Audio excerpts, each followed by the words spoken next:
ਸਤਨਾਮ ਸ੍ਰੀ ਵਾਹਿਗੁਰੂ ਸਾਹਿਬ ਜੀ। ਗੋਬਿੰਦੇ ਮੁਕੰਦੇ ਉਦਾਰੇ ਅਪਾਰੇ ਹਰਿਯੰ ਕਰਿਯੰ ਨਿਨਾਮੇ ਅਕਾਮੇ। ਗੋਬਿੰਦੇ ਮੁਕੰਦੇ ਉਦਾਰੇ ਅਪਾਰੇ ਹਰਿਯੰ ਕਰਿਯੰ ਨਿਨਾਮੇ ਅਕਾਮੇ। ਵਾਹਿਗੁਰੂ ਜੀ ਕਾ ਖਾਲਸਾ, ਵਾਹਿਗੁਰੂ ਜੀ ਕੀ ਫਤਿਹ। बोध मात्र है अहं अज्ञानात उपाधि कल्पतो मया एवं विमृशतः नित्यं निर्विकल्पे स्थितं मम। ਹਾਂਜੀ, ਜਨਕ ਮਹਾਰਾਜ ਜੀ ਅਸ਼ਟਵਕਰ ਮਹਾਰਾਜ ਨੂੰ ਕਹਿੰਦੇ ਨੇ ਕਿ ਮੈਂ ਆਪਣੇ ਮਨ ਦੇ ਵਿੱਚ ਇਹ ਅਹਿਸਾਸ ਕੀਤਾ ਹੈ ਕਿ ਮੈਂ ਬੋਧ ਸਰੂਪ ਹਾਂ। ਬੋਧ ਦਾ ਭਾਵ ਹੈ ਕਿ ਮੈਂ ਸਮੁੰਦਰ ਰੂਪੀ ਗਿਆਨ ਸਰੂਪ ਹਾਂ, ਕਿ ਮੈਂ ਜਾਣਨ ਵਾਲਾ ਹਾਂ। ਤੇ ਜਦ ਮੈਂ ਜਾਣਦਾ ਹਾਂ ਤੇ ਇਸ ਕਰਕੇ ਮੈਂ ਅਗਿਆਨ ਰੂਪ ਨਹੀਂ ਹਾਂ। ਅਗਿਆਨ ਦੇ ਨਾਲ ਮੇਰਾ ਕੋਈ ਲੈਣਾ ਦੇਣਾ ਨਹੀਂ। ਜਦ ਮੈਂ ਸੂਰਜ ਹਾਂ ਤੇ ਫਿਰ ਨਾ ਮੈਨੂੰ ਦਿਨ ਦੇ ਨਾਲ ਕੋਈ ਸੰਬੰਧ ਹੈ, ਨਾ ਰਾਤ ਹੋਣ ਦੇ ਨਾਲ ਕੋਈ ਸੰਬੰਧ ਹੈ ਮੇਰਾ। ਮੈਂ ਤਾਂ ਸੂਰਜ ਹਾਂ। ਪ੍ਰਿਥਵੀ ਦੇ ਉੱਤੇ ਦਿਨ ਤੇ ਰਾਤ ਹੁੰਦੀ ਹੈ, ਪਰ ਸੂਰਜ ਦੇ ਉੱਤੇ ਦਿਨ ਤੇ ਰਾਤ ਤਾਂ ਨਹੀਂ ਹੁੰਦੀ। ਸੋ ਇਸ ਕਰਕੇ ਮੈਂ ਜਾਣਨ ਵਾਲਾ ਹਾਂ, ਮੈਂ ਅਗਿਆਨ ਸਰੂਪ ਨਹੀਂ ਹਾਂ। ਤੇ ਅਗਿਆਨ ਕਰਕੇ ਜਦ ਪਹਿਲਾਂ ਮੈਨੂੰ ਇਹ ਗਿਆਨ ਨਹੀਂ ਸੀ, ਤੇ ਫਿਰ ਮੈਂ ਆਪਣੇ ਆਪ ਨੂੰ ਅਗਿਆਨ ਦੇ ਵਿੱਚ ਮਨ ਕਰਕੇ, ਉਹਦੇ ਕਰਕੇ ਮੇਰੇ ਮਨ ਦੇ ਵਿੱਚ ਉਪਾਧੀਆਂ ਸੀ। ਉਪਾਧੀ ਮਤਲਬ ਪੋਜੀਸ਼ਨਸ। ਤੇ ਉਪਾਧੀ ਹੁੰਦੇ ਆ ਕਿ ਕਿਸੇ ਨੂੰ ਟਾਈਟਲ ਦੇਣਾ। ਜਿਵੇਂ ਇੱਕ ਕੰਪਨੀ ਦੇ ਵਿੱਚ ਕਲਰਕ ਲੈਵਲ ਤੋਂ ਲੈ ਕਰਕੇ ਮੈਨੇਜਰਿੰਗ ਡਾਇਰੈਕਟਰ ਤੱਕ ਹੁੰਦੇ ਆ, ਪਰ ਮੂਲ ਰੂਪ ਦੇ ਵਿੱਚ ਤਾਂ ਸਾਰੇ ਹੀ ਇਨਸਾਨ ਨੇ। ਉਪਾਧੀ ਕਰਕੇ ਸਾਰਿਆਂ ਨੂੰ ਟਾਈਟਲ ਮਿਲਿਆ ਹੋਇਆ, ਤੇ ਟਾਈਟਲ ਮਿਲਿਆ ਹੈ ਜਿਹਨੂੰ ਜਿੰਨਾ ਗਿਆਨ ਹੈ, ਜਿੰਨਾ ਐਕਸਪੀਰੀਅੰਸ ਹੈ, ਉਹਦੇ ਹਿਸਾਬ ਨਾਲ ਉਹਨੂੰ ਟਾਈਟਲ ਮਿਲ ਜਾਂਦਾ। ਪਰ ਮੂਲ ਰੂਪ ਦੇ ਵਿੱਚ ਤਾਂ ਸਾਰੇ ਹੀ ਇਨਸਾਨ ਨੇ ਨਾ। ਇਵੇਂ ਸਾਰੇ ਹੀ ਆਤਮ ਰੂਪ ਦੇ ਵਿੱਚ ਇੱਕ ਨੇ। ਦੇਵਤੇ, ਦਾਨਵ, 84 ਲੱਖ ਜੂਨੀਆਂ, ਅਕਾਲ ਪੁਰਖ, ਜੀਵ, ਜੋ ਵੀ ਚੀਜ਼ ਹੈ, ਸੰਸਾਰ, ਇਹ ਸਾਰਾ ਕੁਝ ਆਤਮ ਰੂਪ ਕਰਕੇ ਇੱਕ ਹੈ। ਪਰ ਉਪਾਧੀਆਂ ਕਰਕੇ ਇਹਨਾਂ ਦੇ ਵਿੱਚ ਨਾਨਾ ਪ੍ਰਕਾਰ ਸਾਨੂੰ ਦਿਸ ਰਿਹਾ, ਅਗਿਆਨ ਕਰਕੇ, ਕਿਉਂਕਿ ਅਸੀਂ ਬਾਹਰਲੇ ਸਰੂਪ ਨੂੰ ਦੇਖ ਰਹੇ ਹਾਂ। ਪਰ ਜੇ ਅੰਦਰ ਦੇਖੀਏ, ਸਾਰੇ ਆਤਮ ਕਰਕੇ ਇੱਕ ਨੇ। ਤੇ ਹੁਣ ਅਸ਼ਟਾਵਕਰ ਮਹਾਰਾਜ ਨੂੰ ਕਹਿੰਦੇ ਨੇ ਕਿ ਮੈਂ ਆਪ ਜੀ ਦੇ ਕਿਰਪਾ ਦੇ ਦੁਆਰਾ ਇਹ ਸਮਝ ਲਿਆ ਕਿ ਸਭ ਕੁਝ ਆਤਮ ਹੈ, ਸੋ ਉਹ ਆਤਮ ਮੈਂ ਹਾਂ। ਤੇ ਹੁਣ ਮੈਂ ਕਿਸੇ ਚੀਜ਼ ਦੀ ਕਲਪਨਾ ਨਹੀਂ ਕਰਦਾ ਕਿ ਮੈਂ ਇਹ ਵਸਤੂ ਨੂੰ ਪਾ ਲਵਾਂ, ਇਸ ਵਸਤੂ ਦਾ ਤਿਆਗ ਕਰ ਦੇਵਾਂ, ਸੰਨਿਆਸ ਦੇ ਵਿੱਚ ਆ ਜਾਵਾਂ, ਜਾਂ ਰਾਜਾ ਹੋ ਕੇ ਜੀਵਾਂ, ਉਦਾਸੀ ਬਣ ਜਾਵਾਂ, ਨਿਹੰਗ ਬਣ ਜਾਵਾਂ। ਕਹਿੰਦੇ ਮੇਰਾ ਹੁਣ ਇਹਨਾਂ ਚੀਜ਼ਾਂ ਦੇ ਨਾਲ ਕੋਈ ਲੈਣਾ ਦੇਣਾ ਨਹੀਂ, ਕਿਉਂਕਿ ਮੈਂ ਜਾਣਿਆ ਕਿ ਮੈਂ ਆਤਮਾ ਹਾਂ, ਤੇ ਉਸੇ ਤਰੀਕੇ ਨਾਲ ਮੈਂ ਜਿਉਣਾ ਚਾਹੁੰਦਾ ਹਾਂ। ਫਿਰ ਕਹਿੰਦੇ ਹਨ ਕਿ ਕਿਸੇ ਵਿਚਾਰ ਦੇ ਨਾਲ ਮੈਂ ਆਪਣੇ ਜਿੰਨੇ ਵੀ ਬੰਧਨ ਸੀਗੇ ਮਨ ਦੇ, ਉਹ ਮੈਂ ਉਹਨਾਂ ਦਾ ਨਾਸ਼ ਕਰਤਾ। ਜੀਵ ਦੇ ਵਿੱਚ ਅਸੀਂ ਸੋਚਦੇ ਹਾਂ ਕਿ ਸਾਡੇ ਵਿੱਚ ਕੋਈ ਕਰਨ ਦੀ ਕੋਈ ਸ਼ਕਤੀ ਹੈ, ਤੇ ਅਸੀਂ ਉਹਦੇ ਅਨੁਸਾਰ ਆਪਣੇ ਘਰ ਦੇ ਕੰਮ ਕਰਦੇ ਹਾਂ, ਬਾਹਰ ਦੇ ਕੰਮ ਕਰਦੇ ਹਾਂ, ਦੋਸਤ ਮਿੱਤਰ ਦੇ ਕੰਮ ਕਰ ਲੈਂਦੇ ਹਾਂ। ਇੰਨੀ ਕੀ ਸ਼ਕਤੀ ਜੀਵ ਆਪਣੇ ਆਪ ਦੇ ਵਿੱਚ ਕਲਪਿਤ ਕਰਦਾ ਹੈ। ਤੇ ਈਸ਼ਵਰ ਆਪਣੇ ਆਪ ਦੇ ਵਿੱਚ ਇਹ ਕਲਪਨਾ ਕਰਦਾ ਹੈ ਕਿ ਮੈਂ ਜੀਵ ਨੂੰ ਬਣਾਉਣ ਵਾਲਾ ਹਾਂ। ਸੰਸਾਰ ਦੀ ਰਚਨਾ ਮੈਂ ਕੀਤੀ ਹੈ, ਬ੍ਰਹਮਾ ਰੂਪ ਹੋ ਕਰਕੇ। ਸੰਸਾਰ ਨੂੰ ਰੱਖਣ ਵਾਲਾ, ਪਾਲਣ ਪੋਸ਼ਣ ਕਰਨ ਵਾਲਾ ਮੈਂ ਵਿਸ਼ਨੂੰ ਹਾਂ। ਤੇ ਸੰਸਾਰ ਦਾ ਨਾਸ਼ ਕਰਨ ਦੀ ਜਿਹੜੀ ਸ਼ਕਤੀ ਹੈ, ਮੈਂ ਸ਼ਿਵ ਹਾਂ। ਤੇ ਸੰਸਾਰ ਨੂੰ ਮਾਇਆ ਜਾਲ ਦੇ ਵਿੱਚ ਫਸਣ ਵਾਲੀ ਮੈਂ ਦੇਵੀ ਹਾਂ। ਇਹ ਸਾਰੀਆਂ ਉਪਾਧੀਆਂ ਕਰਕੇ ਹੈ। ਇਹ ਈਸ਼ਵਰ ਦੇ ਵਿੱਚ ਉਪਾਧੀਆਂ ਨੇ, ਜੀਵ ਦੇ ਵਿੱਚ ਵੀ ਉਪਾਧੀਆਂ ਨੇ। ਪਰ ਈਸ਼ਵਰ ਤੇ ਜੀਵ ਦੋਨੋਂ ਇੱਕ ਹਨ ਆਤਮਾ ਹੋ ਕਰਕੇ। ਤੇ ਈਸ਼ਵਰ ਨੂੰ ਬਣਾਉਣ ਵਾਲਾ ਅਕਾਲ ਪੁਰਖ ਜਿਹੜਾ ਹੈ, ਉਹ ਵੀ ਉਹੀ ਹੈ। ਈਸ਼ਵਰ ਉਹ ਹੈ ਤੇ ਜੀਵ ਵੀ ਉਹੀ ਹੈ। ਜਿਵੇਂ ਕਲਰਕ ਵੀ ਉਹੀ ਹੈ, ਇਨਸਾਨ, ਇੰਜੀਨੀਅਰ ਵੀ ਇਨਸਾਨ ਹੈ, ਤੇ ਕੰਪਨੀ ਦਾ ਓਨਰ ਵੀ ਇਨਸਾਨ ਹੈ। ਪਰ ਉਪਾਧੀਆਂ ਕਰਕੇ ਸਾਰੇ ਡਿਫਰੈਂਟ ਨੇ। ਇਵੇਂ ਗੁਰੂ ਗ੍ਰੰਥ ਸਾਹਿਬ ਜੀ ਮਹਾਰਾਜ ਦਾ ਉਪਦੇਸ਼ ਹੈ ਆਤਮ ਚੀਨ ਭਏ ਨਿਰੰਕਾਰੀ। ਜਦੋਂ ਦਾ ਮੈਂ ਆਤਮਾ ਨੂੰ ਜਾਣਿਆ ਹੈ ਗੁਰੂ ਦੇ ਕਿਰਪਾ ਦੁਆਰਾ, ਤਦ ਦਾ ਮੈਂ ਨਿਰੰਕਾਰੀ ਹੋ ਗਿਆ ਹਾਂ। ਨਿਰੰਕਾਰ ਦੇ ਦੇਸ਼ ਦੇ ਵਿੱਚ ਰਹਿਣ ਵਾਲਾ ਹਾਂ, ਉੱਥੇ ਦਾ ਹੀ ਨਾਗਰਿਕ ਹਾਂ। ਨਿਰੰਕਾਰੀ ਦੇ ਅਰਥ ਹਨ ਜਿਹਦਾ ਕੋਈ ਆਕਾਰ ਨਾ ਹੋਵੇ, ਉਪਾਧੀਆਂ ਤੋਂ ਰਹਿਤ ਹੋਵੇ। ਉਪਾਧੀਆਂ ਰੂਪੀ ਜਿਹੜਾ ਮਲ ਹੈ ਉਸ ਤੋਂ ਰਹਿਤ ਹੋਵੇ। ਜਿਹੜੇ ਆਪਣੇ ਆਤਮ ਸਰੂਪ ਨੂੰ ਹਮੇਸ਼ਾ ਹੀ ਯਾਦ ਰੱਖਦਾ ਉਹਨੂੰ ਨਿਰੰਕਾਰੀ ਕਹਿੰਦੇ ਆ, ਉਹਨੂੰ ਹੀ ਅਕਾਲੀ ਕਹਿੰਦੇ ਆ। ਹਾਂਜੀ। न मे बंधो अस्त मोक्षो वा भ्रांत शांता निराश्रय अहो मय स्थितं विश्वं वस्तुतो न मय स्थितं। ਕਹਿੰਦੇ ਨੇ ਮੈਂ ਆਪ ਜੀ ਦੇ ਕਿਰਪਾ ਦੁਆਰਾ ਇਹ ਜਾਣਿਆ ਕਿ ਮੈਂ ਸਰੀਰ ਤਾਂ ਹੈ ਨਹੀਂ ਤੇ ਨਾ ਮੈਂ ਮਨ ਹਾਂ। ਸਰੀਰ ਕਰਕੇ ਰਾਜ ਦੇ ਜਿਹੜੇ ਬਾਉਂਡਰੀ ਨੇ ਉੱਥੇ ਤੱਕ ਮੇਰਾ ਤਾਂ ਇਹ ਸਰੀਰ ਸੀਮਤ ਹੈ। ਅਗਲੇ ਰਾਜ ਦੇ ਵਿੱਚ ਮੈਨੂੰ ਕੋਈ ਦਾਖਲਾ ਨਹੀਂ ਦਿੰਦਾ, ਹੈ ਨਾ। ਜੇ ਆਪਾਂ ਹੁਣ ਆਸਟ੍ਰੇਲੀਆ ਛੱਡ ਕਰਕੇ ਕਿਸੇ ਹੋਰ ਦੇਸ਼ ਜਾਈਏ, ਸਾਨੂੰ ਵੀਜ਼ਾ ਦੀ ਲੋੜ ਪੈਂਦੀ ਹੈ। ਇੰਡੀਆ ਤੋਂ ਆਈਏ, ਵੀਜ਼ਾ ਦੀ ਲੋੜ ਪੈਂਦਾ, ਤੇ ਜੇ ਵੀਜ਼ਾ ਨਾ ਮਿਲੇ ਅਸੀਂ ਜਾ ਨਹੀਂ ਸਕਦੇ। ਤੇ ਸਰੀਰ ਦੇ ਤੇ ਸੀਮਤ ਪਹੁੰਚ ਹੈ, ਇਹਨੂੰ ਕੋਈ ਮਨਾ ਵੀ ਕਰ ਸਕਦਾ ਹੈ। ਹਾਂ, ਹੁਣ ਆਪਣੇ ਮਨ ਨੂੰ ਦੇਖੀਏ, ਮਨ ਇੱਥੇ ਬੈਠਾ ਕਿਤੇ ਵੀ ਚੱਲ ਜਾਂਦਾ ਹੈ। ਪਰ ਮਨ ਦੇ ਵਿੱਚ ਵੀ ਸੋਚਣ ਦੀ ਸ਼ਕਤੀ ਜਿਹੜੀ ਹੈ ਉਹ ਉੱਥੇ ਤੱਕ ਹੀ ਜਾ ਸਕਦੀ ਹੈ ਜਿੱਥੇ ਤੱਕ ਇਹਨੂੰ ਗਿਆਨ ਹੋਵੇ। ਇਹਨੇ ਕੋਈ ਚੀਜ਼ ਸੁਣੀ ਹੋਵੇ ਤੇ ਉਹਦੀ ਕਲਪਨਾ ਕਰਦਾ ਹੈ, ਤੇ ਉਹ ਸਾਰਿਆਂ ਦਾ ਇੱਕ ਮਿਸ਼ਰਣ ਬਣਾ ਕਰਕੇ ਕੋਈ ਹੋਰ ਖਿਆਲ ਵੀ ਬਣਾ ਸਕਦਾ ਹੈ। ਪਰ ਮਨ ਵੀ ਤਾਂ ਸੀਮਤ ਹੈ ਨਾ, ਜਦ ਤੱਕ ਇਹ ਜਿਹੜਾ ਇਹਨੂੰ ਗਿਆਨ ਹੋਇਆ ਉਸ ਗਿਆਨ ਦੇ ਹਿਸਾਬ ਦੇ ਨਾਲ ਸੀਮਤ ਹੈ। ਪਰ ਆਤਮਾ ਦਾ ਤਾਂ ਕੋਈ ਸੀਮਾ ਨਹੀਂ। ਆਤਮਾ ਇੱਥੇ ਵੀ ਹੈ, ਉੱਥੇ ਵੀ ਹੈ, ਸਭ ਜਗ੍ਹਾ ਆਤਮਾ ਹੈ, ਰਮਿਆ ਹੋਇਆ ਹੈ। ਇਸ ਕਰਕੇ ਉਹਨੂੰ ਰਾਮ ਵੀ ਕਹਿੰਦੇ ਹਨ ਆਤਮਾ ਨੂੰ। ਤੇ ਜਨਕ ਜੀ ਮਹਾਰਾਜ ਕਹਿੰਦੇ ਨੇ ਜਦ ਮੈਂ ਸਮਝ ਗਿਆ ਕਿ ਮੈਂ ਤਾਂ ਆਤਮਾ ਹਾਂ ਤੇ ਮੈਂ ਮਨ ਵੀ ਨਹੀਂ, ਤੇ ਮਨ ਦਾ ਸੀ ਜਿਹੜਾ ਧਰਮ ਹੈ, ਮਨ ਆਪਣੇ ਆਪ ਨੂੰ ਸਮਝਦਾ ਹੈ ਕਿ ਮੈਂ ਬੰਧਨ ਦੇ ਵਿੱਚ ਹਾਂ, ਤੇ ਮਨ ਹੀ ਚਾਹੁੰਦਾ ਹੈ ਕਿ ਮੈਂ ਮੋਕਸ਼ ਨੂੰ ਪ੍ਰਾਪਤ ਕਰਾਂ। ਠੀਕ ਹੈ। ਤੇ ਜਦ ਸਮਝ ਲਿਆ ਕਿ ਮੈਂ ਮਨ ਹੈ ਨਹੀਂ, ਤੇ ਉਹਨੂੰ ਮੋਕਸ਼ ਦੀ ਵੀ ਇੱਛਾ ਨਹੀਂ, ਨਾ ਉਹ ਆਪਣੇ ਆਪ ਦੇ ਵਿੱਚ ਬੰਧਨ ਮਹਿਸੂਸ ਕਰਦਾ ਹੈ। ਕਹਿੰਦਾ ਫਿਰ ਮੈਂ ਇਸ ਵਿਚਾਰ ਦੇ ਨਾਲ ਤਾਂ ਮੈਂ ਨਿਰਾਸਰਾ ਹਾਂ, ਮੇਰਾ ਕੋਈ ਆਸਰਾ ਨਹੀਂ, ਮੈਂ ਸਾਰਿਆਂ ਨੂੰ ਆਸਰਾ ਦੇਣ ਵਾਲਾ ਹਾਂ, ਮੈਂ ਸਾਰਿਆਂ ਨੂੰ ਸਥਿਰਤਾ ਪ੍ਰਦਾਨ ਕਰਨ ਵਾਲਾ ਆਤਮਾ ਹਾਂ। ਮੈਂ ਭਰਮ ਤੋਂ ਰਹਿਤ ਹਾਂ ਤੇ ਸ਼ਾਂਤ ਸਰੂਪ ਹਾਂ। ਤੇ ਕਹਿੰਦੇ ਹਨ ਕਿ ਅਚਰਜ ਹੈ ਕਿ ਮੇਰੇ ਵਿੱਚ ਸਥਿਤ ਵਿਸ਼ਵ ਦਰਅਸਲ ਮੇਰੇ ਵਿੱਚ ਸਥਿਤ ਹੈ ਹੀ ਨਹੀਂ। ਜਿਸ ਸੰਸਾਰ ਨੂੰ ਮੈਂ ਸੰਸਾਰ ਕਰਕੇ ਮੰਨਦਾ ਸੀ, ਉਹ ਸੰਸਾਰ ਤਾਂ ਹੈ ਨਹੀਂ, ਉਹ ਅਸਲ ਰੂਪ ਪਰਮਾਤਮਾ ਦਾ ਹੈ, ਉਹੀ ਆਤਮਾ ਹੈ। ਸੋ ਉਹ ਆਤਮਾ ਮੈਂ ਹਾਂ। ਮਹਾਰਾਜ ਜੀ ਦੱਸਦੇ ਨੇ, ਨਾ ਉਸ ਬੰਧਨ ਨਾ ਹਮ ਬਾਧੇ। ਉਸ ਆਤਮਾ ਨੂੰ ਕੋਈ ਬੰਧਨ ਨਹੀਂ। ਜਦੋਂ ਦਾ ਮੈਂ ਉਸ ਆਤਮਾ ਨੂੰ ਜਾਣਿਆ ਹੈ ਤੇ ਮੇਰਾ ਮਨ ਕਿਸੇ ਬੰਧਨ ਦੇ ਵਿੱਚ ਨਹੀਂ, ਤੇ ਮੈਂ ਬੰਨਿਆ ਹੋਇਆ ਨਹੀਂ ਹਾਂ, ਮੈਂ ਆਜ਼ਾਦ ਹਾਂ। ਹਾਂਜੀ।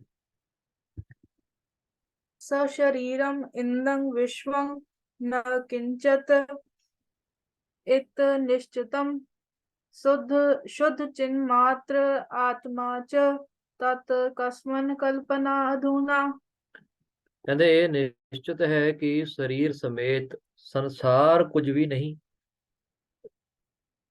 ਜਦ ਆਪਾਂ ਅਧਿਆਤਮ ਪ੍ਰਕਾਸ਼ ਦੀ ਸੰਥਿਆ ਲੈ ਰਹੇ ਸੀ, ਤੇ ਉਹਦੇ ਵਿੱਚ ਆਪਾਂ ਸਿੱਖਿਆ ਹੈ ਕਿ ਜਿਹੜਾ ਸਿੱਖ ਹੈ ਗੁਰੂ ਨੂੰ ਪੁੱਛਦਾ ਕਿ ਮਹਾਰਾਜ ਆਪ ਜੀ ਦੀ ਕਿਰਪਾ ਨਾਲ ਮੈਂ ਜਾਣਿਆ ਕਿ ਮੈਂ ਆਤਮਾ ਹਾਂ, ਤੇ ਮੈਂ ਹੁਣ ਸੋਚਦਾ ਹਾਂ ਕਿ ਸਰੀਰ ਕੀ ਹੈ।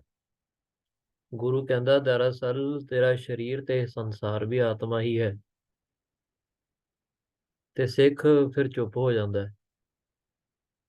ਗੁਰੂ ਕਹਿੰਦੇ ਹਾਂ ਬਸ ਇਹੀ ਚੁੱਪੀ ਦੇ ਨਾਲ ਹੀ ਮੈਨੂੰ ਸਮਝ ਆ ਗਿਆ ਕਿ ਤੈਨੂੰ ਹੁਣ ਸਾਰਾ ਗਿਆਨ ਹੋ ਗਿਆ। ਤੇ ਗੁਰੂ ਕਹਿੰਦੇ ਹਨ ਕਿ ਆਪ ਜੀ ਨੇ ਮੈਨੂੰ ਇਹ ਗਿਆਨ ਪਹਿਲਾਂ ਕਿਉਂ ਨਹੀਂ ਦੱਸਿਆ ਕਿ ਸਰੀਰ ਵੀ ਉਹੀ ਆਤਮਾ ਹੈ ਤੇ ਸੰਸਾਰ ਵੀ ਉਹੀ ਆਤਮਾ ਹੈ। ਕਹਿੰਦੇ ਜੇ ਤੈਨੂੰ ਪਹਿਲਾਂ ਦੱਸ ਦਿੰਦੇ ਨਾ, ਫਿਰ ਤੂੰ ਸਿਰਫ ਬਾਹਰ ਦੇ ਵਿੱਚ ਹੀ ਆਪਣੇ ਮਨ ਨੂੰ ਲਗਾਈ ਰੱਖਦਾ, ਅੰਤਰਮੁਖੀ ਹੁੰਦਾ ਹੀ ਨਹੀਂ। ਜਦ ਆਪਣੇ ਅੰਦਰ ਨੂੰ ਨਹੀਂ ਜਾਣੇਗਾ ਤੇ ਹਮੇਸ਼ਾ ਬਾਹਰ ਦੇ ਵਿੱਚ ਹੀ ਸੁੱਖ ਲੱਭਣ ਨੂੰ ਕੋਸ਼ਿਸ਼ ਕਰੇਗਾ, ਫਿਰ ਤੈਨੂੰ ਹਮੇਸ਼ਾ ਦੁੱਖ ਹੀ ਪ੍ਰਾਪਤ ਹੋਣੇ ਆ। ਸੋ ਇਸ ਕਰਕੇ ਪਹਿਲਾਂ ਤੈਨੂੰ ਅੰਦਰ ਦਿਖਾਤਾ, ਬਾਹਰ ਦਾ ਖੰਡਨ ਕਰਕੇ ਜਦ ਅੰਦਰ ਦਾ ਪਤਾ ਲੱਗ ਗਿਆ ਤੇ ਬਾਹਰ ਦਾ ਵੀ ਮੰਡਨ ਕਰਕੇ ਤੈਨੂੰ ਇੱਕ ਦਿਖਾ ਦਿੰਦੇ ਆ ਕਿ ਅੰਦਰ ਵੀ ਉਹੀ ਹੈ ਤੇ ਬਾਹਰ ਵੀ ਉਹੀ ਹੈ। ਇਸੇ ਤਰੀਕੇ ਨਾਲ ਜਨਕ ਜੀ ਮਹਾਰਾਜ ਕਹਿੰਦੇ ਨੇ ਕਿ ਹੁਣ ਮੈਨੂੰ ਨਿਸ਼ਚਾ ਹੋ ਗਿਆ ਕਿ ਸਰੀਰ ਸਮੇਤ ਸੰਸਾਰ ਹੋਰ ਕੁਝ ਵੀ ਨਹੀਂ, ਕੇਵਲ ਸ਼ੁੱਧ ਸਰੂਪ ਚੇਤਨ ਸਰੂਪ ਆਤਮਾ ਹੀ ਹੈ। ਮਹਾਰਾਜ ਕਹਿੰਦੇ ਨੇ ਜਗ ਰਚਨਾ ਸਭ ਝੂਠ ਹੈ, ਜਾਨ ਲਿਹੋ ਰੇ ਮੀਤ। ਇਹ ਉਪਦੇਸ਼ ਉਹਨਾਂ ਸਾਧੂਆਂ ਦੇ ਲਈ, ਉਹਨਾਂ ਦੇ ਲਈ ਹੈ ਜਿਹੜੇ ਆਪਣੇ ਸਾਧਨਾ ਨੂੰ ਹਜੇ ਸ਼ੁਰੂ ਕੀਤਾ ਜਿਨ੍ਹਾਂ ਨੇ, ਤੇ ਉਹ ਸਾਧਨਾ ਦੇ ਵਿੱਚ ਲੀਨ ਹੋਣ ਦੇ ਲਈ ਇਹ ਵੈਰਾਗ ਦਾ ਉਪਦੇਸ਼ ਹੈ ਕਿ ਪਹਿਲਾਂ ਇਹ ਮੰਨੋ ਕਿ ਸੰਸਾਰ ਝੂਠ ਹੈ, ਤਾਂ ਹੀ ਜਿਹੜੀ ਸੱਚ ਜੋ ਹੈ, ਸੱਚ ਆਤਮਾ ਜਿਹੜਾ ਅੰਦਰ ਹੈ ਚੇਤਨ ਸਰੂਪ ਹੋ ਕਰਕੇ ਉਹਨੂੰ ਅਸੀਂ ਜਾਣਾਂਗੇ। ਤੇ ਫਿਰ ਜਦ ਉਸ ਆਤਮਾ ਨੂੰ ਜਾਣ ਲਿਆ, ਫਿਰ ਉੱਥੇ ਹੀ ਮਹਾਰਾਜ ਆਨੰਦ ਸਾਹਿਬ ਦੇ ਬਾਣੀ ਦੇ ਵਿੱਚ ਕਹਿੰਦੇ ਨੇ ਇਹ ਵਿਸ ਸੰਸਾਰ ਜੋ ਤੂੰ ਦੇਖਦਾ ਹੈ ਹਰ ਕਾ ਰੂਪ ਹੈ। ਦੋ ਗੱਲਾਂ ਆ ਗਈਆਂ। ਨੌਵੇਂ ਪਾਤਸ਼ਾਹ ਮਹਾਰਾਜ ਕਹਿੰਦੇ ਨੇ ਕਿ ਜਗ ਰਚਨਾ ਸਭ ਝੂਠ ਹੈ, ਉੱਥੇ ਹੀ ਆਨੰਦ ਸਾਹਿਬ ਦੀ ਬਾਣੀ ਦੇ ਵਿੱਚ ਮਹਾਰਾਜ ਕਹਿੰਦੇ ਨੇ ਹਰ ਕਾ ਰੂਪ ਹੈ। ਇਹ ਕਿਵੇਂ ਹੋ ਸਕਦਾ? ਝੂਠ ਤਦ ਮੰਨਣਾ ਹੈ ਜਦ ਅਸੀਂ ਸਾਧਨਾ ਦੇ ਵਿੱਚ ਹਾਂ। ਜਦ ਸਾਧਨਾ ਸਫਲ ਹੋ ਗਈ ਹੈ ਤਾਂ ਫਿਰ ਸੰਸਾਰ ਵੀ ਹਰੀ ਦਾ ਹੀ ਰੂਪ ਦਿਖਦਾ ਹੈ। ਸੰਸਾਰ ਰਹਿੰਦਾ ਨਹੀਂ, ਸਿਰਫ ਹਰੀ ਹੁੰਦਾ ਹੈ। ਸੋ ਇਵੇਂ ਮਹਾਰਾਜ ਜੀ ਸਾਨੂੰ ਸਮਝਾਉਣ ਦੀ ਕੋਸ਼ਿਸ਼ ਕਰਦੇ ਨੇ, ਜੈਸਾ ਸੁਪਨਾ ਰਹਿਣ ਕਾ ਤੈਸਾ ਸੰਸਾਰ। ਕਹਿੰਦੇ ਜਿਵੇਂ ਸਾਰੇ ਦਿਨ ਦੇ ਵਿੱਚ ਅਸੀਂ ਕੰਮ ਕੀਤਾ ਹੋਵੇ ਤੇ ਰਾਤ ਨੂੰ ਸੌਣ ਵੇਲੇ ਉਹੀ ਕੁਝ ਚੇਤਾ ਆਉਂਦਾ ਜੋ ਅਸੀਂ ਦਿਨ ਦੇ ਵਿੱਚ ਕਰ ਰਹੇ ਸੀ, ਉਹੀ ਸੁਪਨਾ ਬਣ ਕੇ ਆ ਜਾਂਦਾ ਹੈ ਕਿਸੇ ਨਾ ਕਿਸੇ ਰੂਪ ਦੇ ਵਿੱਚ। ਜਿਵੇਂ ਮੈਂ ਕੱਲ ਥੋੜਾ ਜਿਹਾ ਖੇਡਣ ਗਿਆ ਦੋਸਤ ਮਿੱਤਰਾਂ ਦੇ ਨਾਲ, ਤੇ ਜੋ ਮੈਂ ਉੱਥੇ ਖੇਡ ਰਿਹਾ ਸੀ ਉਹੀ ਮੇਰੇ ਸੁਪਨੇ ਦੇ ਵਿੱਚ ਆ ਗਿਆ। ਤੇ ਇਹ ਤਾਂ ਪ੍ਰਤੱਖ ਪ੍ਰਮਾਣ ਹੈ, ਜੋ ਗੁਰੂ ਦੀ ਬਾਣੀ ਹੈ ਉਹ ਸਤ ਸਤ ਕਰਕੇ ਜਿਹੜਾ ਹੈ, ਤੇ ਸਤ ਬਚਨ ਹੀ ਆਪਾਂ ਨੂੰ ਕਹਿਣਾ ਪੈਣਾ। ਸੋ ਜੋ ਅਸੀਂ ਚਿਤਵਦੇ ਹਾਂ, ਜੋ ਅਸੀਂ ਕਰਦੇ ਹਾਂ, ਕਰਮ ਕਰਦੇ ਹਾਂ, ਉਹੀ ਸਾਡਾ ਸੰਸਾਰ ਬਣ ਜਾਂਦਾ ਹੈ। ਭਾਵ ਉਹਨੂੰ ਹੀ ਆਪਾਂ ਇਮੋਸ਼ਨਸ ਦੇ ਨਾਲ ਜੋੜ ਕਰਕੇ ਦੇਖਣਾ ਸ਼ੁਰੂ ਕਰਦੇ ਹਾਂ। ਹਾਂਜੀ।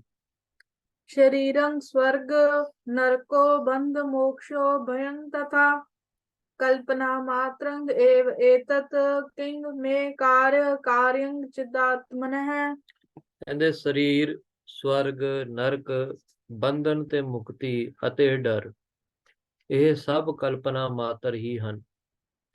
ਕਿਉਂਕਿ ਜਦ ਜਾਣ ਲਿਆ ਕਿ ਸਾਰੇ ਪਾਸੇ ਇੱਕ ਆਤਮਾ ਦਾ ਹੀ ਵਾਸਾ ਹੈ, ਤੇ ਫਿਰ ਡਰ ਕਿਸ ਚੀਜ਼ ਦਾ? ਤੇ ਫਿਰ ਭੱਜਣਾ ਕਿਹਦੇ ਤੋਂ ਹੈ?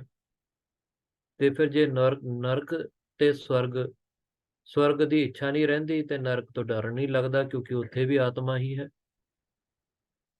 ਇਸ ਤਰੀਕੇ ਨਾਲ ਜਦ ਆਪਣੇ ਆਪ ਨੂੰ ਜਾਣਿਆ ਕਿ ਮੈਂ ਸ਼ੁੱਧ ਸਰੂਪ ਬ੍ਰਹਮ ਹਾਂ ਤੇ ਬ੍ਰਹਮ ਸਾਰੇ ਪਾਸੇ ਹੈ, ਫਿਰ ਮੈਨੂੰ ਹੁਣ ਕਿਸੇ ਚੀਜ਼ ਦਾ ਡਰ ਨਹੀਂ ਲੱਗਦਾ। ਮਨ ਮੇਰਾ ਸਥਿਰ ਹੋ ਗਿਆ ਹੈ, ਉਹਨੇ ਪਰਮ ਸ਼ਾਂਤੀ ਨੂੰ ਪ੍ਰਾਪਤ ਕੀਤਾ ਹੈ।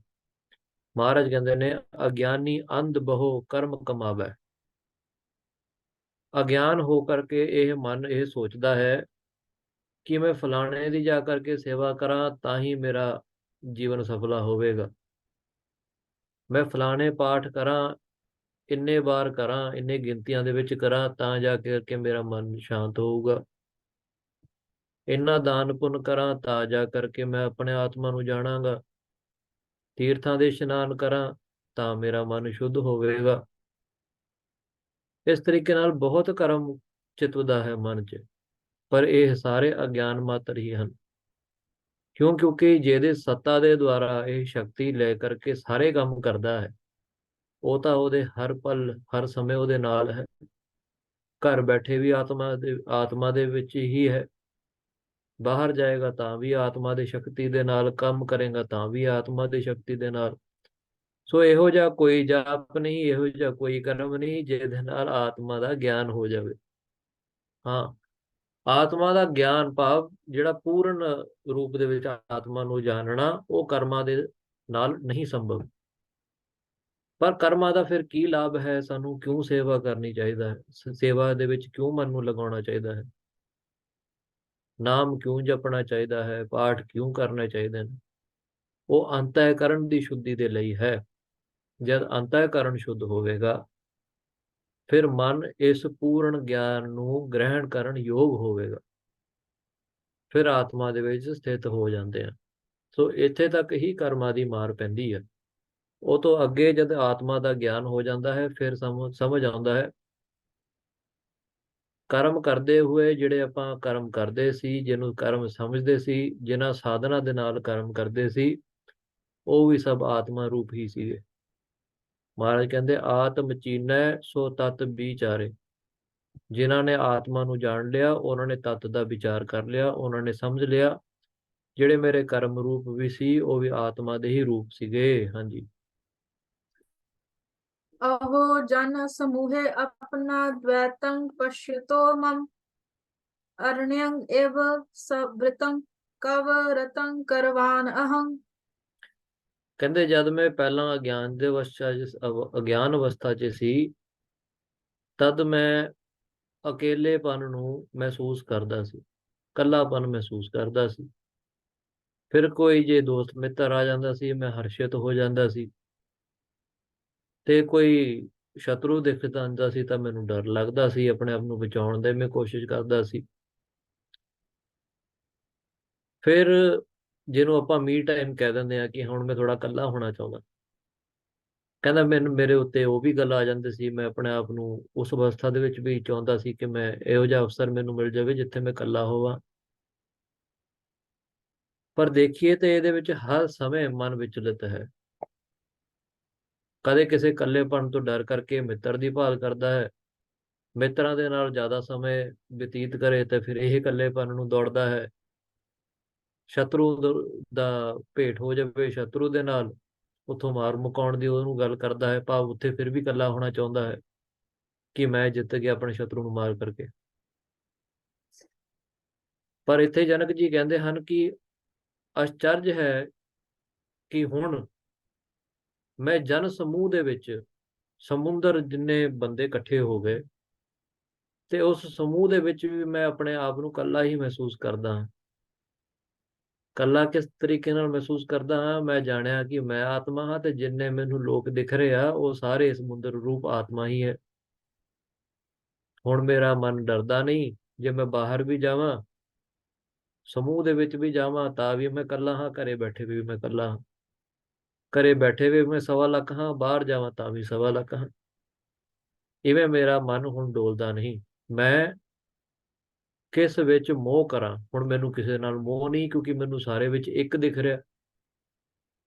ਜਦ ਕੋਈ ਚੀਜ਼ ਅਲੱਗ ਦਿਖੂਗੀ ਤਾਂ ਹੀ ਉਹਦੇ ਵਿੱਚ ਮੋਹ ਜਾਗਰਤ ਹੁੰਦਾ ਹੈ, ਤਾਂ ਹੀ ਉਹਦੇ ਵਿੱਚ ਕਾਮ ਜਾਗਰਤ ਹੁੰਦਾ ਹੈ, ਤਾਂ ਹੀ ਉਹਦੇ ਵਿੱਚ ਅਹੰਕਾਰ ਤੇ ਕ੍ਰੋਧ ਜਾਗਰਤ ਹੁੰਦਾ ਹੈ। ਜਦ ਮੈਂ ਦੇਖੀ ਸਾਰੀ ਜਗ੍ਹਾ ਇੱਕ ਹੈ, ਫਿਰ ਮੇਰਾ ਹੁਣ ਕਾਮ ਕ੍ਰੋਧ ਲੋਭ ਮੋਹ ਅਹੰਕਾਰ ਸਭ ਨਾਸ਼ ਹੋ ਗਿਆ। ਮਹਾਰਾਜ ਕਹਿੰਦੇ ਨੇ ਆਤਮ ਰਾਮ ਸਰਬ ਮਹਿ ਭੇਖ। ਹੁਣ ਮੈਂ ਉਸ ਆਤਮ ਰਾਮ ਰਮੇ ਹੋਏ ਆਤਮਾ ਨੂੰ ਸਾਰਿਆਂ ਦੇ ਵਿੱਚ ਦੇਖ ਲਿਆ ਹੈ। ਬਿਨਸ ਜਾਏਗੋ ਸਗਲ ਆਕਾਰਾ। ਜਦ ਮੈਂ ਆਕਾਰ ਤੇ ਨਾਮ ਨੂੰ ਦੇਖਦਾ ਸੀ, ਤਦ ਗਿਆਨ ਦੀ ਅਵਸਥਾ ਦੇ ਨਾਲ ਮੈਨੂੰ ਹਰ ਇੱਕ ਦੇ ਵਿੱਚ ਫਰਕ ਦਿਖਦਾ ਸੀ। ਪਰ ਆਕਾਰ ਦੇ ਵਿੱਚ ਵਸਣ ਵਾਲਾ ਜਿਹੜਾ ਆਤਮਾ ਰਾਮ ਹੈ, ਜਦੋਂ ਦਾ ਗੁਰੂ ਦੀ ਕਿਰਪਾ ਦੇ ਨਾਲ ਉਹਨੂੰ ਦੇਖਿਆ, ਤਾਂ ਹੁਣ ਮੇਰਾ ਆਕਾਰ ਦੇਖਣਾ ਬਿਨਸ ਗਿਆ। ਹੁਣ ਮੈਂ ਦੇਖਦਾ ਹੀ ਨਹੀਂ ਆਕਾਰਾਂ ਨੂੰ। ਹੁਣ ਮੈਂ ਨਾਮ ਨੂੰ ਨਹੀਂ ਦੇਖਦਾ, ਹੁਣ ਕਿਸੇ ਦਾ ਰੂਪ ਨਹੀਂ ਦੇਖਦਾ, ਉਹਦੇ ਵਿੱਚ ਆਤਮਾ ਨੂੰ ਦੇਖਦਾ ਹਾਂ। ਹਾਂਜੀ।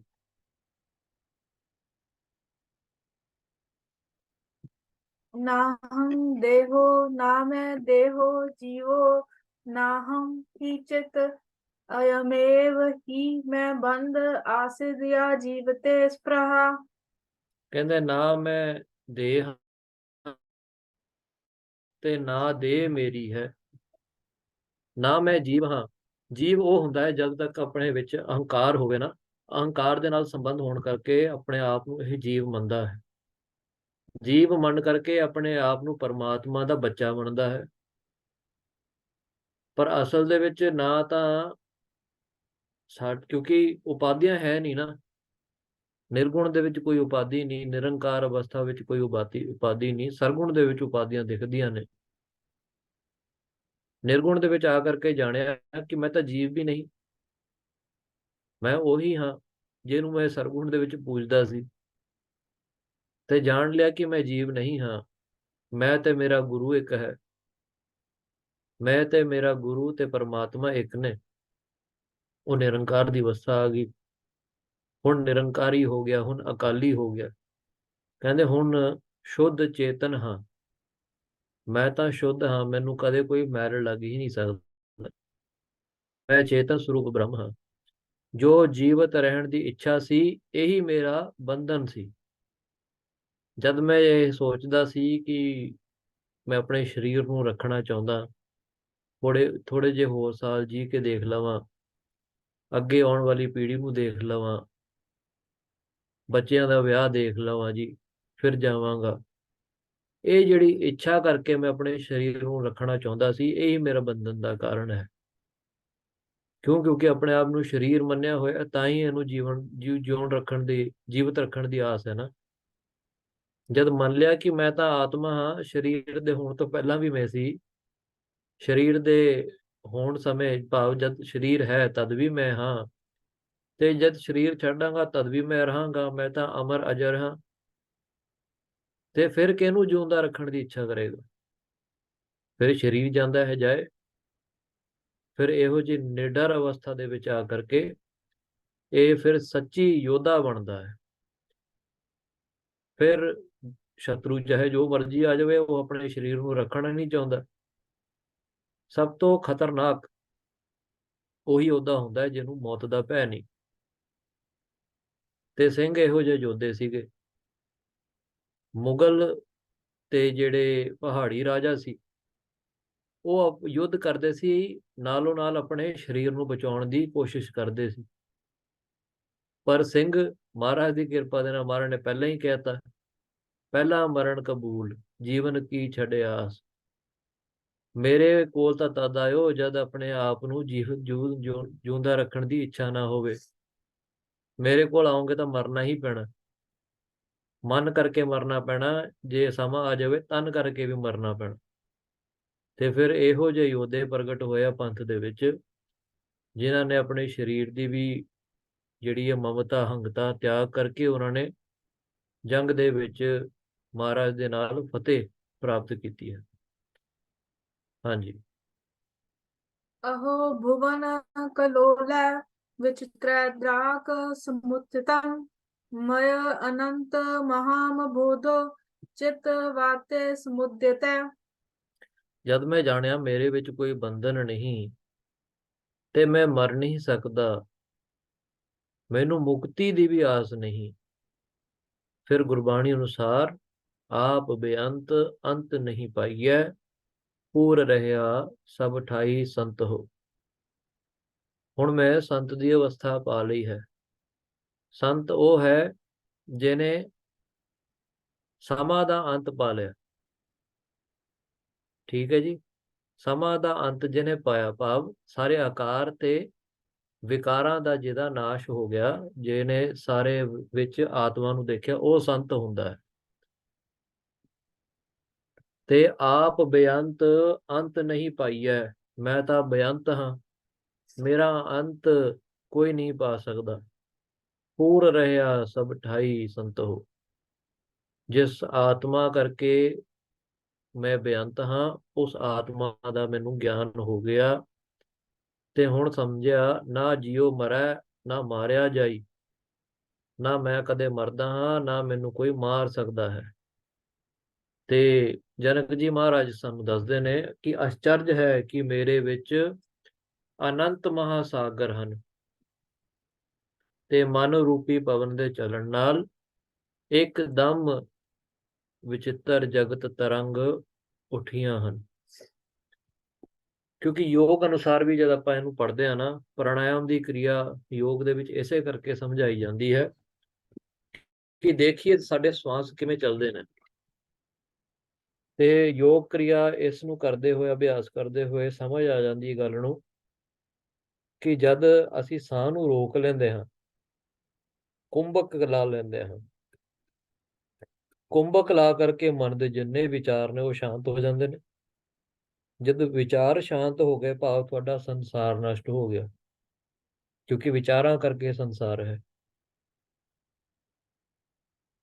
ਇਵੇਂ ਹੀ ਰਾਜਾ ਜਨਕ ਜੀ ਦੱਸਦੇ ਨੇ ਕਿ ਹੁਣ ਮੈਂ ਇਹ ਸਮਝ ਲਿਆ ਕਿ ਜਦ ਮਨ ਦੇ ਵਿੱਚ ਤਰੰਗ ਉੱਠਦੇ ਨੇ ਪੌਣ ਦੇ ਨਾਲ, ਹਵਾ ਦੇ ਨਾਲ, ਉਹਦੇ ਨਾਲ ਮੇਰੇ ਫੁਰਨੇ ਚੱਲਦੇ ਨੇ, ਮਨ ਦੇ ਵਿੱਚ ਫੁਰਨੇ ਆਉਂਦੇ ਆ।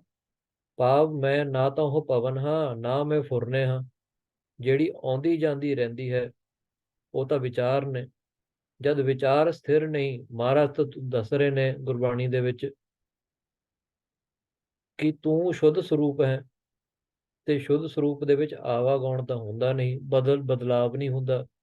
ਆਤਮਾ ਦੇ ਵਿੱਚ ਕੋਈ ਬਦਲਾਵ ਨਹੀਂ, ਮਨ ਦੇ ਵਿੱਚ ਬਦਲਾਵ ਹੈ, ਤਰੰਗ ਕਰਕੇ ਫੁਰਨੇ ਉੱਠਦੇ ਨੇ।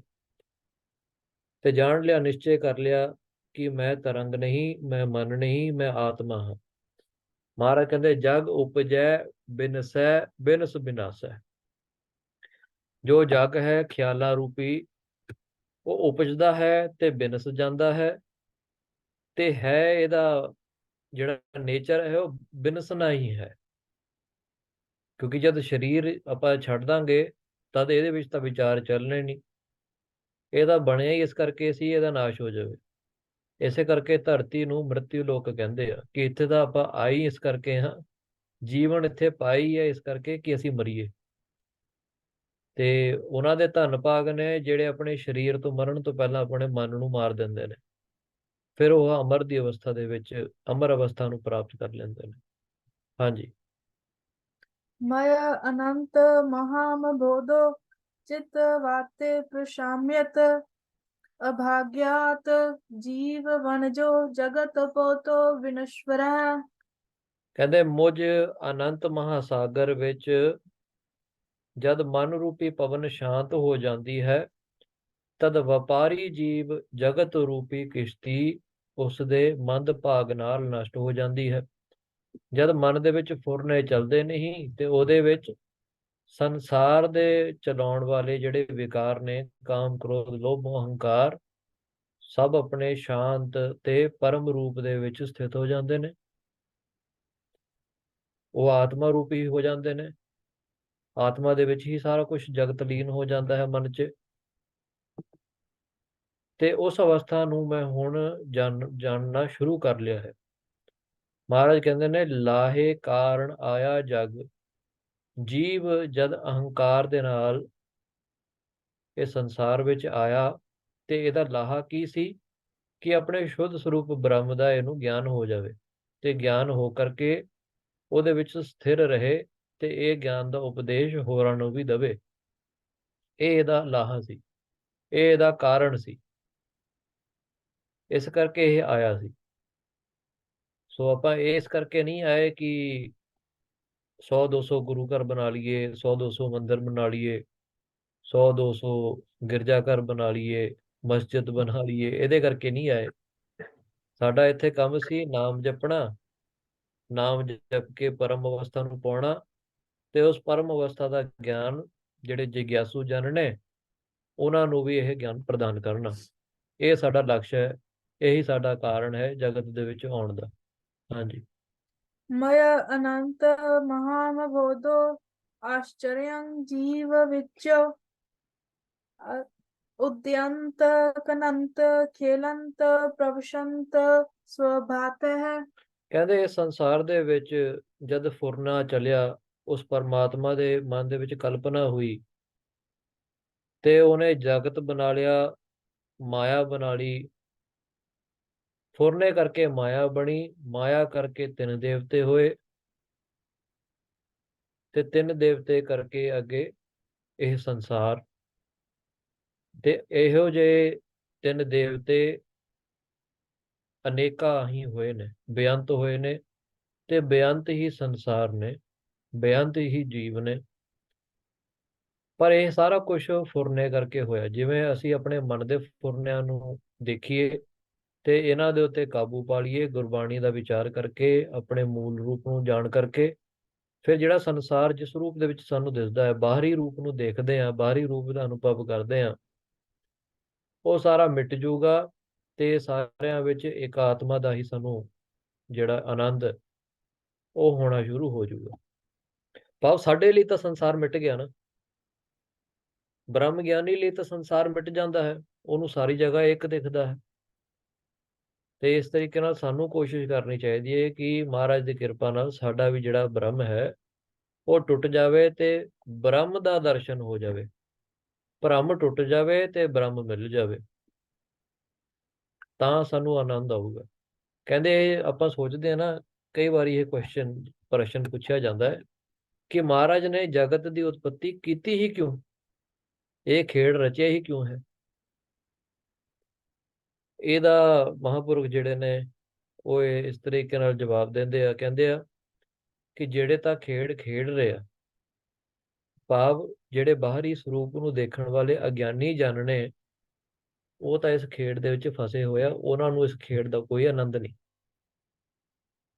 ਜਿਹੜੇ ਇਸ ਖੇਡ ਨੂੰ ਦੇਖਣ ਵਾਲੇ ਬਣ ਜਾਂਦੇ ਆ, ਭਾਵ ਜਿਹੜੇ ਦ੍ਰਿਸ਼ਟਾ ਰੂਪ ਹੋ ਕਰਕੇ ਸੰਸਾਰ ਨੂੰ ਦੇਖਦੇ ਆ, ਜਿਵੇਂ ਗੁਰੂ ਗੋਬਿੰਦ ਸਿੰਘ ਜੀ ਮਹਾਰਾਜ ਨੇ ਕਿਹਾ, ਮੈਂ ਹੂੰ ਪਰਮ ਪੁਰਖ ਕੋ ਦਾਸਾ ਦੇਖਣ ਆਇਓ ਜਗਤ ਤਮਾਸਾ, ਕਿ ਮੈਂ ਤਾਂ ਦੇਖਣ ਵਾਲਾ ਹਾਂ ਜੀ, ਮੈਂ ਤਾਂ ਤਮਾਸ਼ਾ ਦੇਖਣ ਵਾਲਾ ਹਾਂ, ਮੈਂ ਖੇਡਣ ਵਾਲਾ ਨਹੀਂ ਹਾਂ। ਖੇਡਣ ਵਾਲੇ ਤਾਂ ਉਸ ਖੇਡ ਨੂੰ ਕਿੰਨੀ ਵਾਰ ਅਭਿਆਸ ਕਰਦੇ ਨੇ, ਫਿਰ ਜਾ ਕਰਕੇ ਉਹ ਖੇਡ ਖੇਡਦੇ ਆ, ਭਾਵ ਕਿੰਨੀ ਵਾਰੀ ਉਹ ਕਰਮ ਕਰਦੇ ਆ, ਫਿਰ ਕਰਮ ਕਰ ਕਰਕੇ ਉਸ ਫਲ ਦੀ ਇੱਛਾ ਕਰਦੇ ਆ। ਪਰ ਮੈਂ ਤਾਂ ਦੇਖਣ ਵਾਲਾ ਹਾਂ, ਮੈਂ ਤਾਂ ਦੇਖਣ ਆਇਆ ਕਿ ਹੋ ਕੀ ਰਿਹਾ ਇੱਥੇ। ਤੇ ਇਵੇਂ ਬ੍ਰਹਮ ਗਿਆਨੀ ਸੰਸਾਰ ਨੂੰ ਦੇਖਦਾ ਤੇ ਉਹਦਾ ਆਨੰਦ ਲੈਂਦਾ।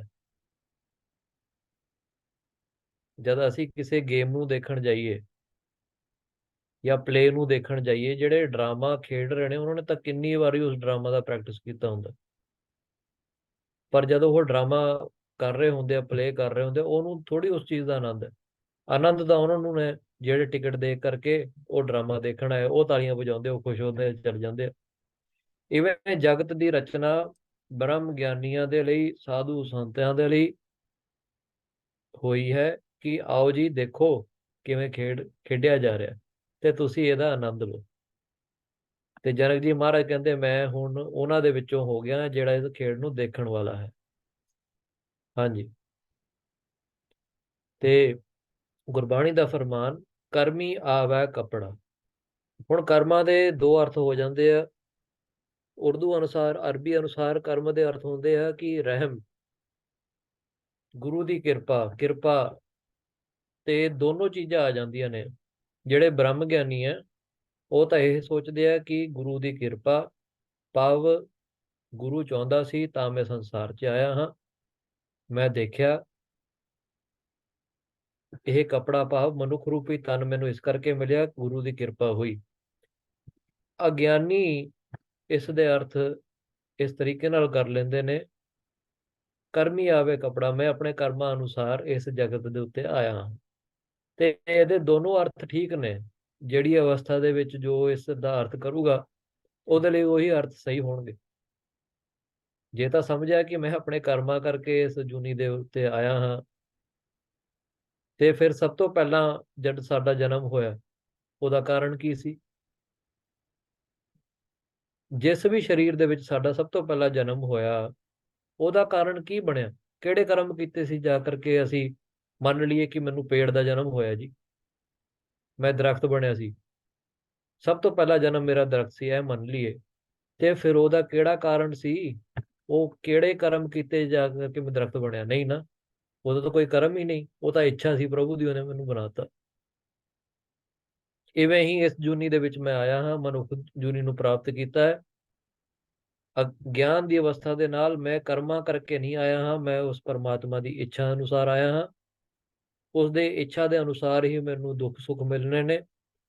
ਮੇਰਾ ਕੰਮ ਹੈ ਦੁੱਖ ਸੁੱਖ ਨੂੰ ਸਮ ਕਰਕੇ ਜਾਣਨਾ ਤੇ ਉਹਦੀ ਭਗਤੀ ਕਰਨੀ, ਉਹਦੇ ਵਿੱਚ ਲੀਨ ਹੋ ਜਾਣਾ ਤੇ ਹੋਰਾਂ ਨੂੰ ਵੀ ਇਸੇ ਰਾਹ ਦੇ ਉੱਤੇ ਪ੍ਰੇਰਿਤ ਕਰਨਾ ਕਿ ਤੁਸੀਂ ਵੀ ਇਸੇ ਅਵਸਥਾ ਨੂੰ ਪ੍ਰਾਪਤ ਕਰੋ। ਮਹਾਰਾਜ ਕਹਿੰਦੇ ਨੇ, ਜੋਤੀ ਜੋਤ ਮਿਲੀ ਮਨ ਮਾਨਿਆ। ਜਦ ਮੇਰੀ ਜੋਤ, ਭਾਵ ਆਪਣੇ ਆਪ ਨੂੰ ਸ਼ੁੱਧ ਸਰੂਪ ਮੰਨ ਕਰਕੇ, ਹੰਗਤਾ ਮਮਤਾ ਦਾ ਤਿਆਗ ਕਰਕੇ ਸ਼ੁੱਧ ਚੇਤਨ ਸਰੂਪ ਬ੍ਰਹਮ ਦੇ ਵਿੱਚ ਮੈਂ ਲੀਨ ਹੋ ਗਿਆ, ਤਦ ਮੇਰਾ ਮਨ ਮੰਨ ਗਿਆ। ਕਿਉਂਕਿ ਮਨ ਆਨੰਦ ਚਾਹੁੰਦਾ ਹੈ। ਤੇ ਉਹ ਆਨੰਦ ਉਹਨੂੰ ਬਾਹਰਲੀ ਵਸਤੂਆਂ ਦੇ ਨਾਲ ਨਹੀਂ ਮਿਲਦਾ, ਤਾਂ ਹੀ ਭੱਜੀ ਫਿਰਦਾ। ਕਦੇ ਕਿਸੇ ਵਸਤੂ ਨੂੰ ਪ੍ਰਾਪਤ ਕਰ ਲੈਣ ਦੀ ਇੱਛਾ ਕਰਦਾ ਹੈ, ਥੋੜੇ ਚਿਰ ਲਈ ਉਹਨੂੰ ਥੋੜਾ ਜਿਹਾ ਸੁੱਖ ਮਿਲਦਾ ਹੈ, ਫਿਰ ਕਿਸੇ ਹੋਰ ਵਸਤੂ ਦੇ ਵੱਲ ਲੱਗ ਜਾਂਦਾ ਹੈ। ਕਿਉਂ? ਕਿਉਂਕਿ ਮਨ ਤਾਂ ਇਹ ਹੀ ਚਾਹੁੰਦਾ ਵਿਚਾਰਾ ਕਿ ਮੈਨੂੰ ਸੁੱਖ ਹੋ ਜਾਵੇ। ਤੇ ਅਸਲ ਸੁੱਖ ਉਹਨੂੰ ਤਦ ਪ੍ਰਾਪਤ ਹੋ ਜਾਂਦਾ ਹੈ ਜਦ ਇਹਦੀ ਜੋਤੀ ਜੋਤ ਮਿਲ ਜਾਂਦੀ ਹੈ। ਹੰਗਤਾ ਮਮਤਾ ਤਿਆਗ ਹੋ ਜਾਂਦਾ ਹੈ। ਸਰੀਰ ਦੇ ਵਿੱਚ ਹੀ ਬ੍ਰਹਮ ਦੇ, ਮਾਇਆ ਦੇ ਵਿੱਚ ਹੀ ਬ੍ਰਹਮ ਦੇ ਦਰਸ਼ਨ ਹੋ ਜਾਂਦੇ ਨੇ, ਤੇ ਬ੍ਰਹਮ ਦੇ ਵਿੱਚ ਹੀ ਮਾਇਆ ਦਿਸਦੀ ਹੈ। ਮਾਇਆ ਦੇ ਵਿੱਚ ਬ੍ਰਹਮ ਦਿਸਦਾ ਹੈ, ਤੇ ਬ੍ਰਹਮ ਦੇ ਵਿੱਚ ਹੀ ਮਾਇਆ ਦਿਸਦੀ ਹੈ। ਫਿਰ ਉਹ ਇੱਕ ਸਮਾਨ ਹੋ ਜਾਂਦਾ ਹੈ। ਉਹਦੇ ਲਈ ਸਰਗੁਣ ਵੀ ਇੱਕ ਹੈ ਤੇ ਨਿਰਗੁਣ ਵੀ ਇੱਕ ਹੋ ਜਾਂਦਾ ਹੈ, ਤੇ ਉਹ ਹਮੇਸ਼ਾ ਹੀ ਸੁਨ ਸਮਾਧ ਦੀ ਅਵਸਥਾ ਵਿੱਚ ਰਹਿੰਦਾ ਹੈ। ਇੰਨੇ ਕੁ ਬੇਨਤੀ ਕਬੂਲ ਕਰਿਓ, ਤੇ ਮਹਾਰਾਜ ਕਿਰਪਾ ਕਰਨ। ਅਗਲੇ ਸੰਡੇ ਨੂੰ ਫਿਰ ਅਸੀਂ ਤੀਜਾ ਅਧਿਆਇ ਅਸ਼ਟਵਕਰ ਗੀਤਾ ਦਾ, ਉਹਦੇ ਉੱਤੇ ਵਿਚਾਰ ਕਰਾਂਗੇ। ਵਾਹਿਗੁਰੂ ਜੀ ਕਾ ਖਾਲਸਾ, ਵਾਹਿਗੁਰੂ ਜੀ ਕੀ ਫਤਿਹ।